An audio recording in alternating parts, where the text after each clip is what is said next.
पिंजड़े में बंद पक्षी सोचता है कब दरवाज़ा खुले, कब मैं उड़ करके बाहर जाऊं। यदि वह पहले से उस अवसर की तलाश में है तो दरवाज़ा खुलते हुए वह ये नहीं सोचेगा थोड़ा विश्राम कर लूँ बाद में उड़ जाऊंगा, थोड़ा सा दाना चुग लूँ बाद में उड़ जाऊंगा, थोड़ा पानी पी लूँ। वो कहेगा नहीं, ये सब बात की चीज़ है, पहले बाहर हो जा। तो अवसर मिलते ही वह मुक्त होने की कोशिश करता है।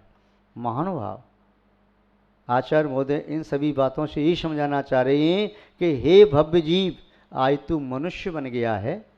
जब मनुष्य नहीं था तब तू कहता था यदि मैं मनुष्य बन गया तो अपनी आत्मा का कल्याण कर लूँगा। क्यों देव संयम धारण कर नहीं सकते, नारकी संयम धारण कर नहीं सकते, त्रियंच हैं, ज़्यादा से ज़्यादा देश संयमी बन सकते हैं, सकल संयमी बन नहीं सकते। और विकलेंद्रिय एकेंद्रिय हैं, वह तो सम्यक आदि कुछ भी प्राप्त नहीं कर सकते। केवल मनुष्य अवस्था में सम्यक तो संयम सम्यक ज्ञान तीनों की प्राप्ति हो सकती है। और मैंने उच्च कुल में जन्म लिया, अच्छी संगति प्राप्त की, बुद्धि भी ठीक प्राप्त की और मैं तत्व को समझ भी रहा हूँ और मेरे पास अब कोई जिम्मेदारी नहीं, कोई दायित्व नहीं। इसके बावजूद भी व्यक्ति अपने हित में प्रवृत्ति न करे तो समझो उससे बड़ा मूर्ख कोई और दूसरा नहीं है। जो प्यास के मारे परेशान हो रहा था, पानी पानी चिल्ला रहा था, अब कोई पानी का गिलास ला करके उसके सामने रख दे, उसे दे दे पानी पी लो, वो कहे थोड़ी देर से पीऊँगा, तो इसकी मूर्खता है। यहाँ कह रही हैं अब तुम्हारा प्रभाव है तो अपना हित कर लो। कर्म जब तक तुम्हें परेशान नहीं कर रहे, जब तक तुम्हारे शरीर में कोई भयंकर रोग नहीं हुआ है तब तक आत्महित में लग जाओ।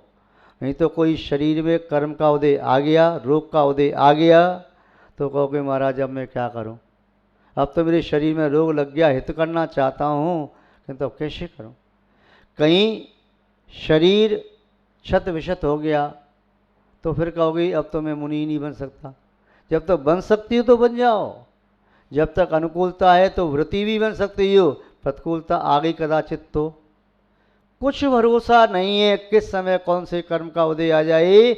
इसलिए आज यदि आपकी पुण्य संग्रह करने की, पाप निर्जीर्ण करने की अनुकूलता है, सामर्थ्य है, तो उसका सम्यक सदुपयोग कर लेना चाहिए।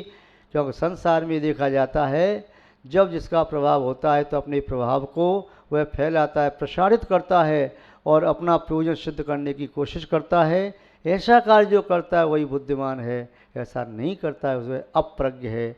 महानुभाव आप भी अपने आत्महित में प्रवृत्ति करें, अवसर का लाभ उठाएं, यही हम आपके प्रति मंगल भावना भाते हैं। इन्हीं मंगल भावनाओं के साथ शब्द श्रृंखला को विराम देते हैं।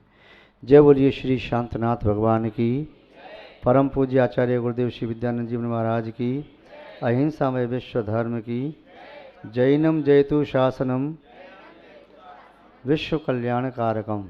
जय बोलिए त्रिकालवर्ती त्रैलोक पूज्य विश्वाराध्य पंच परमेष्टि भगवान की, परम पूज्य आचार्य गुरुदेव श्री विद्यानंद जी मुनि महाराज की, परम पूज्य आचार्य भगवान श्री पूज्यपाद स्वामी मुनि महाराज की, परम पूज्य आचार्य भगवान श्री श्याम सागर जी मुनि महाराज की, अहिंसामय विश्व धर्म की।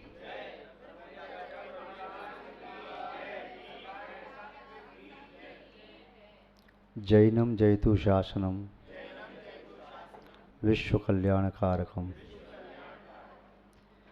धर्म स्नेही सत श्रद्धालु यहाँ पर उपस्थित आप सभी भव्य वर पुंडरीक पुण्यात्मा महानुभाव, आचार्य भगवान पूज्यपाद स्वामी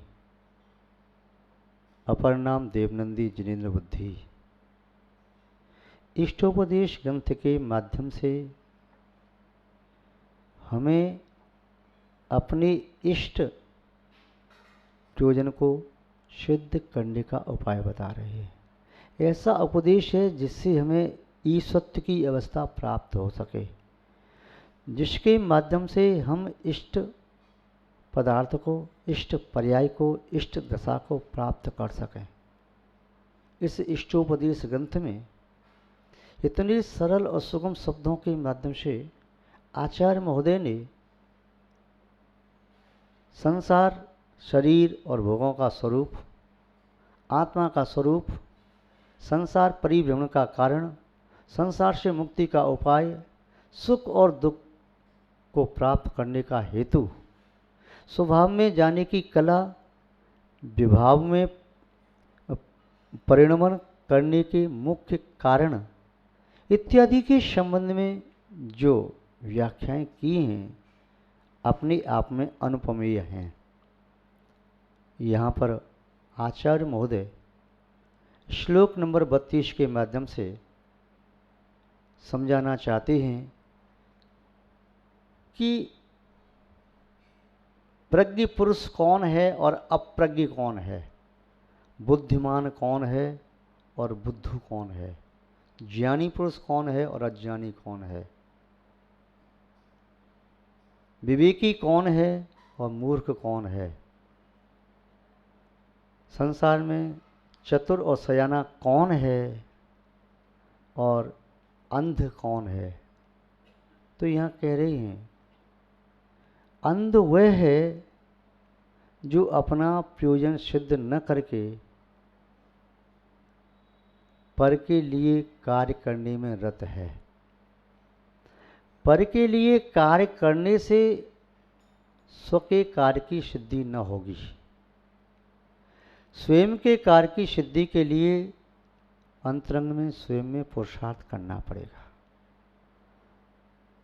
व्यक्ति स्वयं राहगीर न बने तो मंजिल की प्राप्ति न होगी। दूसरों को राह पर चलाने से, दूसरों के राह में निमित्त बनने से और दूसरों को मंजिल तक पहुंचाने से स्वयं मंजिल नहीं मिलती है। हमें अपने रोगों को दूर करना है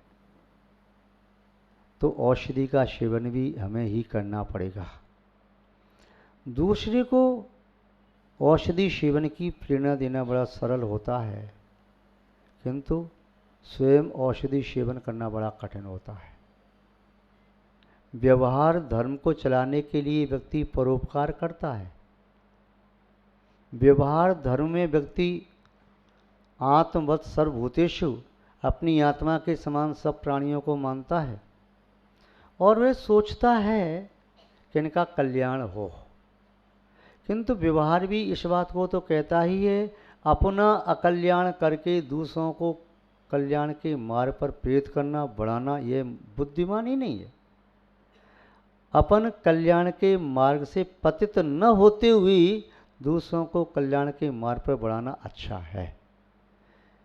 कोई व्यक्ति कुएं में गिर गया, उसे निकालने के लिए स्वयं कुएं में कूद जाना बुद्धिमानी नहीं। अब तो कुएं के पाट पर खड़े होकर के हाथ बढ़ा करके या रस्सी डाल करके उसे ऊपर खींचना तो बुद्धिमानी है, किंतु स्वयं कुएं में कूद जाना और ये कहना चल मैं तुझे निकालने के लिए आया हूँ, उसे भी नहीं निकाल पाओगे और स्वयं भी कुएं में डूब जाओगे। एक व्यक्ति दलदल में फंसा है, उसे निकालने के लिए दूसरा व्यक्ति रस्सी ला करके उसे निकालने की चेष्टा करे तो अच्छा है, किंतु स्वयं दलदल में उसके पास पहुंच जाना, भैया तू कैसे फंस गया? मैं तो फंस गया भूल से, पर तू फंस गया मूर्खता से। अब तू बता तू कैसे फंस गया? तू भी दलदल में फंस गया। अब न मैं निकल सकूंगा न तू। यदि तू बाहर रहता तो मुझे मेरे निकलने की संभावना रहती है, तू तो कम से कम बाहर था, पर तूने मूर्खता का ऐसा परिचय दिया, इस दलदल में तू भी आके फंस गया। एक बार एक हाथी जलाशय में पानी पीने के लिए गया। पानी वहाँ पर कम था तो आगे चला गया और ऊपर से तो ऐसा लग रहा था स्थान सूखा है, पर अंदर उसमें दलदल बहुत थी, सूखा नहीं था अंदर से। तो जैसे हाथी ने पैर रखा, उसका पैर उसमें चला गया। आगे वाला पैर उसने पीछे का पैर आगे बढ़ाने की कोशिश की, मुड़ने की कोशिश की, मुड़ नहीं पाया, पैर वह रखा वह भी फंस गया और वह हाथी उसमें फंसता चला गया। राजा का एक प्रधान हाथी है, बहुत चिंता हुई राजा को, हाथी को निकालने की कोशिशें की गई। उसके पहले नगर के सैनिक हाथी को निकालने के और उपाय करते। उस समय हाथी अकेला था। एक गिलहरी आई कहती है कैसे फंस गया, मूर्ख कहीं का, देख के तो चलता नहीं है। हाथी ने अपनी आंखें झुका ली, चुपचाप सुन लिया। चूहा आया, वाह, अपने आप को बहुत बड़ा समझता है ना, फंस गया, कैसा रहा। उधर से नेवल आया, वह भी ताय नहीं देता है। कोई वहाँ से छिपकली आई, वह भी ताय नहीं देती है। गिरगिट आया, वह भी उसे डांटता है, बस फंस गया। वह हाथी चुपचाप सुन रहा है। एक चूहा आया, ठहर जा, मूर्ख कहीं का, फंस गया यहाँ पर, ले पकड़ सूतली, मैं तो ये भी निकालता हूँ। हाथी कहता है तू मुझे निकालेगा, ठीक है। जब पापकर्म का उदय आता है तो लघु व्यक्ति भी गुरु की अवमानना करने में चूकता नहीं। वह हाथी चूहे की बात सुन रहा है। चूहे ने सूतली फेंकी, न पकड़ी तो चूहा सोचेगा, तो चूहा ये सोचेगा कि मैं तो निकालने के लिए, उपकार करने के लिए आया, किंतु ये तो निकलता ही नहीं, क्या करूं। तो हाथी ने सूंड से सूतली पकड़ ली। सूतली को पकड़ करके हाथी ने थोड़ा सा सूंड को यूं किया पीछे की ओर, तो चूहा तो झूलने लगा। जो चूहा हाथी को निकालने आया था वह झूल रहा है। हाथी पूछता है बता तेरा क्या करूं अब, तू मुझे निकालना चाहता, अब निकाल दे मुझे। यदि मैंने तुझको पानी में छोड़ दिया तो तेरा जीवन ही चला जाएगा। चल, तूने मेरा उपवास किया, कोई बात नहीं, मैं तुझे क्षमा करता हूँ। और सूतली पर ढीली करके जहाँ पर सूखा था वहाँ पर चूहे को छोड़ दिया, निकल गया। महानुभाव, ऐसे ही व्यक्ति जब दूसरे को निकालने की कोशिश करता है गर्त में से और स्वयं उस गर्त में फंस जाए तो बुद्धिमान नहीं कहलाता। निकालने की कोशिश तब करे जब उसके स्वयं के पास सामर्थ्य हो, स्वयं फंस न जाए। गंदगी में, गटर में कोई गिर गया तो उसको निकालो, हाथ पकड़ के खींच रही हो, ऐसा नहीं वो ज़्यादा बलवान हो और तुम कोई नीचे खींच ले तो दोनों उसमें पड़ जाएंगे। इसलिए पहले अपनी शक्ति और सामर्थ्य का परिचय करो। उपकार वही कर सकता है जो स्व उपकार करने में समर्थ है, अपना उपकार कर लिया है। इसलिए तीर्थंकर प्रभु छद्मस्त अवस्था में किसी को उपदेश नहीं देते, जब केवली बन जाते तभी उपदेश देते हैं, उसके पहले नहीं देते।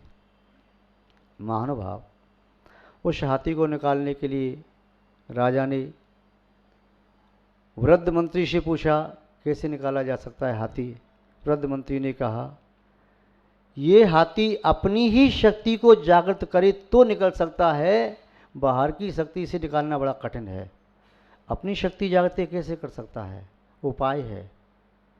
उपाय क्या है, यह एक ऐसी शक्ति का हम प्रयोग करें जिससे हाथी में जोश आ जाए और हाथी अपने पूरे पराक्रम के साथ ताकत लगाए तो निकल के बाहर आ सकता है। कैसे?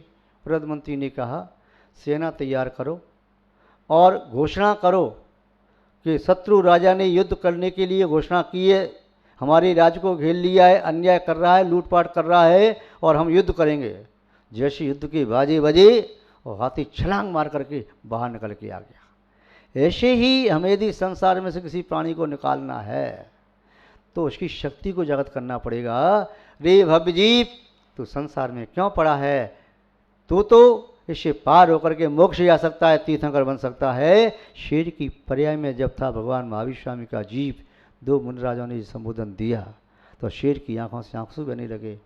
तू अहिंसा धर्म का प्रतिपादन करने वाला होगा, तो तीर्थ का प्रवर्तन करने वाला होगा, तीर्थंकर बनेगा। ये हम भगवान की दिव्यधनी से सुन करके आए हैं। जब ये सुना तो तुरंत ही आंखों से आंसू जब वही, उन आंसुओं से मिथ्यात्व का मल धुल गया, दृष्टि निर्मल हो गई, सम्यक दृष्टि प्राप्त हो गई, उसकी दृष्टि सम्यक हो गई और वह अपना कल्याण करने में समर्थ हुआ। जब उसने शेर की पर्याय से अपना कल्याण करना प्रारंभ किया तो वही जीव आगे बढ़ करके भगवान महावीर स्वामी पहुँच गया। तब उसने संसार के अन्य प्राणियों को कल्याण करने का उपदेश दिया। यदि वह शेर का जीव अपना कल्याण न करके दूसरों को कल्याण का उपदेश देता तो न तो अपना कल्याण कर पाता न दूसरों का कर पाता। एक वृत्तांत अकबर और बीरबल का आपने सुना होगा। एक बार अकबर ने बीरबल से पूछा, बीरबल तुम बहुत हाजिर जवाबी हो, प्रत्येक प्रश्न का उत्तर तुम्हारे मस्तिष्क में हमेशा रहता है, मित्रों के संबंध में तुम बहुत अच्छी तरह जानते हो। मित्र वह होता है जो अपने मित्र की प्राण दे करके भी रक्षा करे, सहायता करे, सेवा करे। मैं तुमसे प्रश्न पूछता हूँ, यदि तुम्हारे मित्र की दाढ़ी में आग लग जाए और तुम्हारी दाढ़ी में आग लग जाए तो तुम क्या करोगे? माना कि मैं ही तुम्हारा मित्र हूँ, मेरी दाढ़ी में आग लगी, तुम्हारी दाढ़ी में आग लगी, क्या करोगे? वीरबल ने हाथ जोड़ करके निवेदन पूर्वक कहा, जहाँपनाह, इस प्रश्न का उत्तर पहले सभी सभासदों से पूछ लें, बाद में मैं बता दूंगा।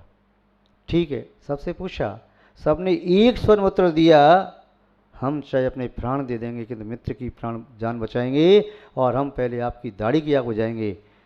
यही तो मित्र का कर्तव्य होता है। वीरबल से पूछा, महाराज मैं इस उत्तर से सहमत नहीं हूँ, मेरा उत्तर इससे कुछ पृथक है। क्या कहना चाहते हो? महाराज यदि मेरा गुनाह हो तो क्षमा हो, किंतु मेरा उत्तर ये है कि मैं तो पहले अपनी दाढ़ी की आग बुझाऊंगा, बाद में दूसरे की दाढ़ी की। तुम सच्चे मित्र होने के लायक नहीं हो।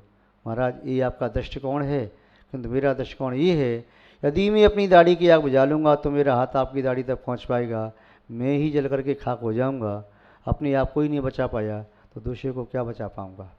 सत्य यही है, जब तक हम अपना कल्याण नहीं कर सकते दूसरों को कल्याण करने में समर्थ नहीं हो सकते। आचार्य महोदय इस बात को इस प्रकार से कह रही हैं, परोपकृति मुत्सृज्य, परोपकृति मुत्सृज्य सोपकारो परो भव, सोपकारो परो भव, उपकुर्वन् परस्यांज्यो, उपकुर्वन् परस्यांज्यो, दश्यमानस्य लोकवत्, दश्यमानस्य लोकवत्, परोपकृतिम, परोपकृतिम उत्सृज्य, पर माने दूसरों के प्रति, उपकृत उपकार,